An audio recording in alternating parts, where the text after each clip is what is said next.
or Islam, which makes more sense?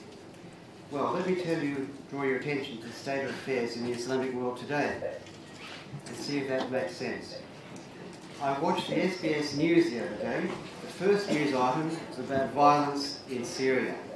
The next news item was about bombings in Iraq. The next item was about the killings in Afghanistan. The fourth item was about the violence in Egypt. My opponents will argue that Islam makes sense. Well, I wish them luck. The fact that Islam is false would not matter that much if it was not so harmful.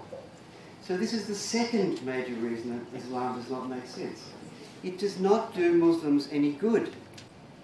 Knowledge under Islam is haram, or is forbidden. This does not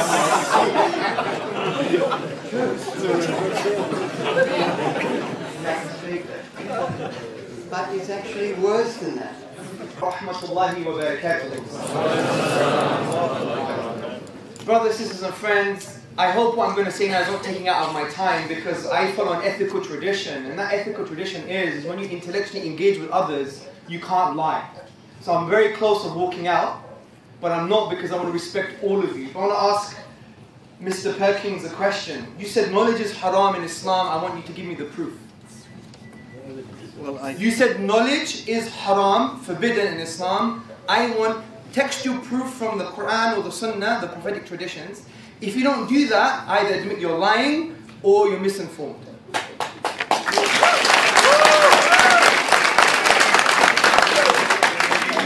You're a doctor, you're an academic, to come here,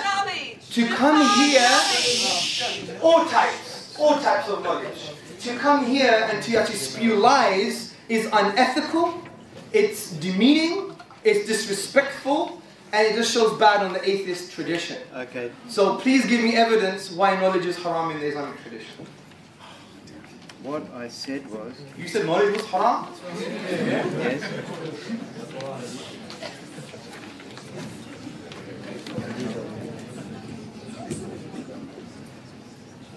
And if you're wrong, I want an apology.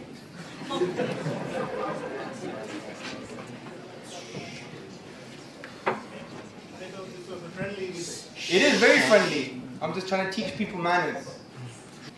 What I was referring to, yes, sir, were the teachings of Al-Ghazali. And he said knowledge was haram.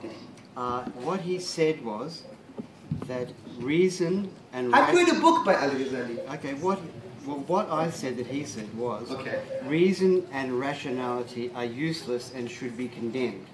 Okay, now if I have misinterpreted the word haram, perhaps I am incorrect in that. But what I meant by that was just what I said here, that reason and rationality is condemned in Islam. That's what I meant. Okay, that's a lie. Well, that is what... Have you read the works of Al-Ghazali? Name me one book he wrote, just one book. I believe he wrote The Incoherence of the Prophets. No, it's called The Incoherence of the Philosophers. Sorry. This is exactly my point. I'm going to start my presentation. Thank you very much. This is exactly my point. He probably hasn't even read the book, because if you read Tahafut al-Falasifa, The Incoherence of the Philosophers, you see it's full of reason and rationality. So from this perspective, I mean, shall we continue? I mean, I'm going to give everybody the respect, because they spent the evening to spend with us. I can tell you the evidence. Look at the Muslim world today. Yes, I won't interrupt.